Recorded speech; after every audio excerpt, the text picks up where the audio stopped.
What's happening, guys? Welcome back to another video. Today I finally have the Loupedeck CT on my desk. I'm ready to do a review on it. I've had this thing for a couple of months now.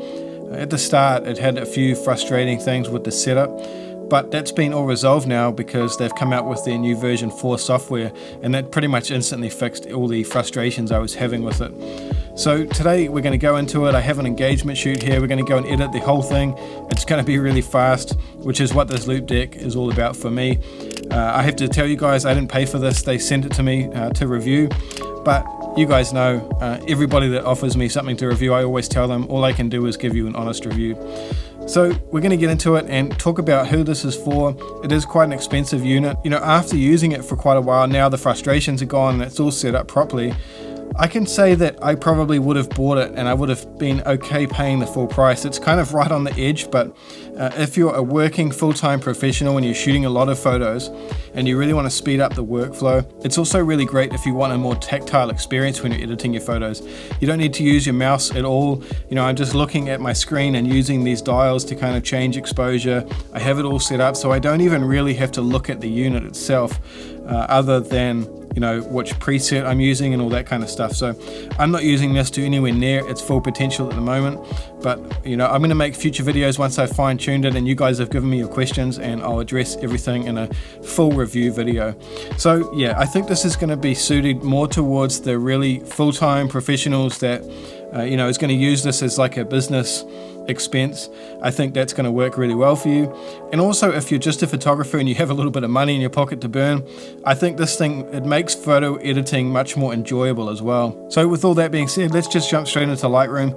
I've flagged all the images we're going to edit today. This is everything I delivered to the couple. They're a really fantastic couple. We had a really great time. But it was a real dark, kind of moody light. The sun didn't come out, it was super cloudy and dramatic. So we're going to edit with that in mind. The CT muted split preset is what I use for these kind of photos. It's not something I use a whole lot, but if it's a really dark, kind of moody situation, the preset allows me to apply it and everything goes kind of cool, as you'll see, and then you can apply a little bit more white balance to warm it up and it doesn't look all yellow. So anyway, let's jump in and start editing. So starting right from the beginning here, this is the unedited version, and you can see I have my exposure set on this dial here. These ones are quite clicky. It is set on this one as well. It needs to be a little bit tighter, like it's a little bit loose spinning, and I find for exposure it's alright, but originally it was set up to go through all the photos down the bottom and it was just really frustrating. So I'm not really using this dial at all. I have yet to decide what I want to put on it, but as you can see I have exposure, highlights, shadows, and on this side temperature, tint, and trans rotate. So trans rotate was one I really wanted. In the past I would use my mouse, hit the R key, and then kind of go to the side here and just kind of click it and drag it. And that really wasn't working for me. I wanted just one dial to turn it. I didn't want to have to press anything. And originally you can't do that, but I found a workaround. So I have it programmed to this trans rotate dial here, and you can see when I move it, it uses the transform tool and rotates it around, but there's no way to click constrain crop, so I had to go in and click it manually, which is really, really frustrating. So let me just reset that. So what I did was actually edit the preset in the code line in there. I'll show you, I'll put it up on the screen and you can edit it for your own presets as well. But all my ones come with this now if you're buying them from today. Otherwise, I'll show you how to edit that. I'll put a link in the description. But basically, when I apply my preset, it adds the constrain crop function to it already. So now there's no extra buttons or anything. I'm just going to adjust the exposure a little bit, adjust the temperature. And now I can just use this trans rotate button and it's already going to be on constrain crop. So I don't have to do anything else. I don't have to press a button and select, crop or rotate or anything. All I have to do is just use this trans rotate dial, and that's just a game changer for me. That was one of the things that really slows me down, is just straightening stuff. So now I don't have to use a mouse for that or any extra buttons, and I love it. So getting on to it, we'll just adjust this down a little bit. Hopefully the exposure is right from what you're seeing on YouTube. I'm just recording my screen here. But that's pretty much all I'm going to do to that one. I also have my black and white preset on here, so I can just go ahead and apply that. Adjust the highlights and shadows however you like. And then I have the 7 and 8 button. Usually it's on these ones to go through to the next photo, but I like it here because I can just attack it with my thumb. And I don't have to, I find when it's on these, I have to be kind of looking for them. And I don't want to have to look down and see what what button I'm pressing. So now that I know I want to use the muted split preset amongst all my photos, all I'm going to do is press Command A, and I'm going to sync everything except white balance and exposure. And we'll just go through and do final touches. So this is what I usually do for a wedding. I just decide on the preset I want to use. You don't want to be mixing them up because you get different looks. So now it's applied to all my photos. I can just go through, edit exposure, highlight shadows, and usually just temperature and tint and straightening the photos. And that's really all I need to do. The other thing I have here is flagging photos. So if I want to get rid of one, or I have make a virtual copy, and copy settings and paste settings, so I can just go ahead and if the next photo is exactly the same, I can just copy and paste. But so here we go, perfect, all done. Just lower those highlights down a little bit, warm it up a touch, and then like I said, we can just use that trans rotate tool like so, and that constrain crop is already on, so we can just move on. It's really that simple.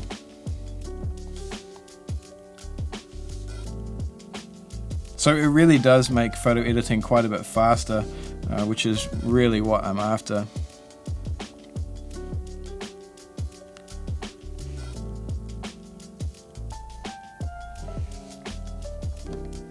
You can see what I'm talking about. It's really, really fast.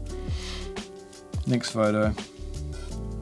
So these ones are all the same. So I can go back to this one, press copy settings, and then go across and press paste settings, and it's going to just set it up like the previous one was, except for the rotate, which is good because they're all going to be different. Let's carry on. Next one, maybe we'll go with the black and white for this preset.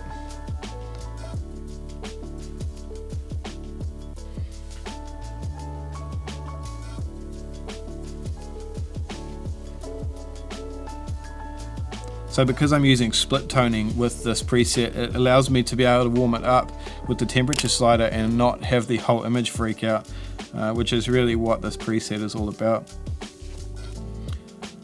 So if we go to before and after, there we go.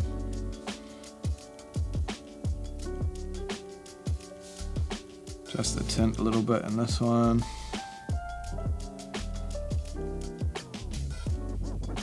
A little bit off. Perfect example here for highlights and shadows because it was quite a contrasty photo, and we'll just warm that up a little bit.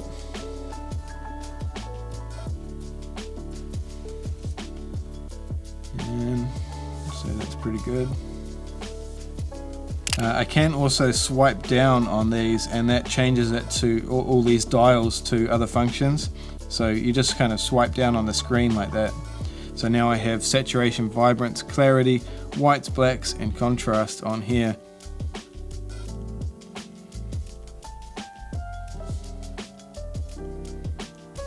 See, the trans rotate tool is really my favorite thing. That's what I'm really liking.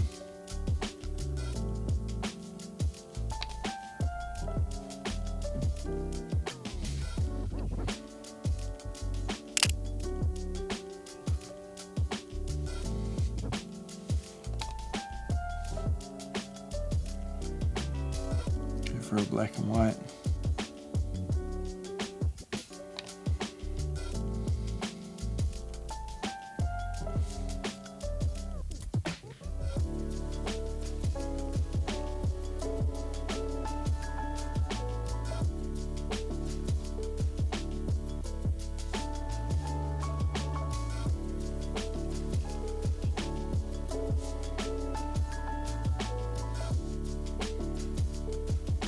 So this photo, if you guys seen this one on the Instagram, all I did was use the radial filter tool here and just darken that sky a little bit,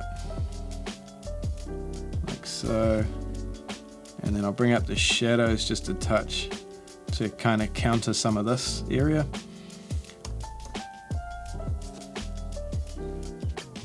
See, I'm quite often walking around, so I don't really stop to make sure my horizons are level.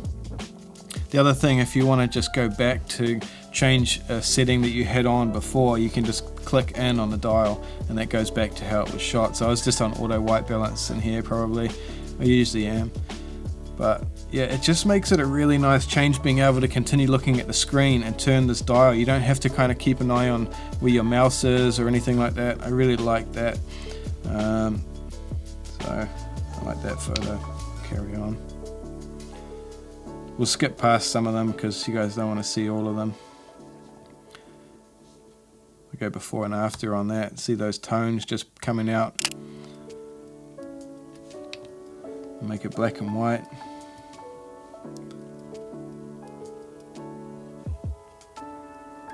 Nice.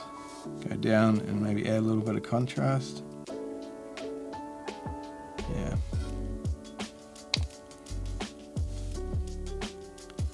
Photo of the ring there.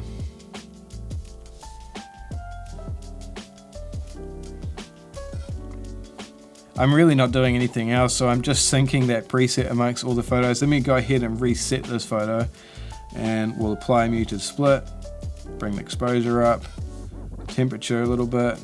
That's it. It's really that simple, and I really love the feeling, the tactile response of this piece of equipment here. It's quite responsive too, like it, you know, there's not really any delay, which I really like. This is Bethel's Beach in Auckland, if you guys are wondering. See this one, the tint's a little bit off, so we're going to change that up. It's quite a bit off actually. A bit warmer.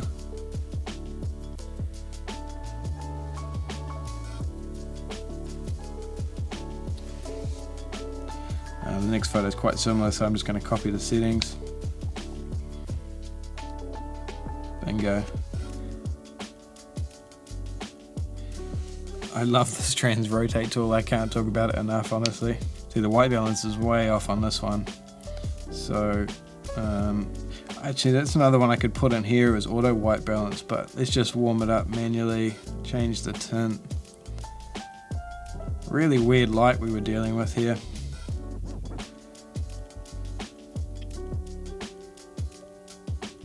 Straighten it out.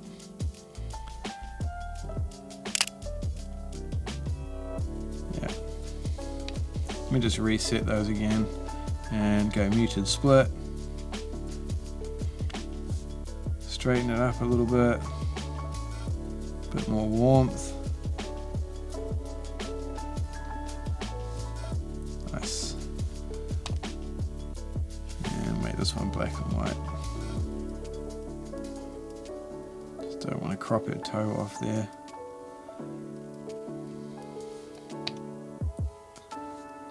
See, this one's quite cool again.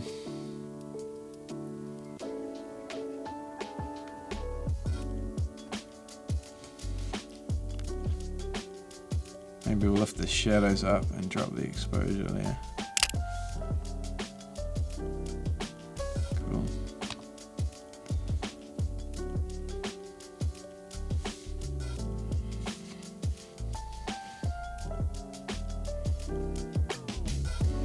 So like I said guys, it is quite an expensive unit, but I think if I had paid for this full price and like I was going to order one anyway, I don't think I would have regretted spending the money.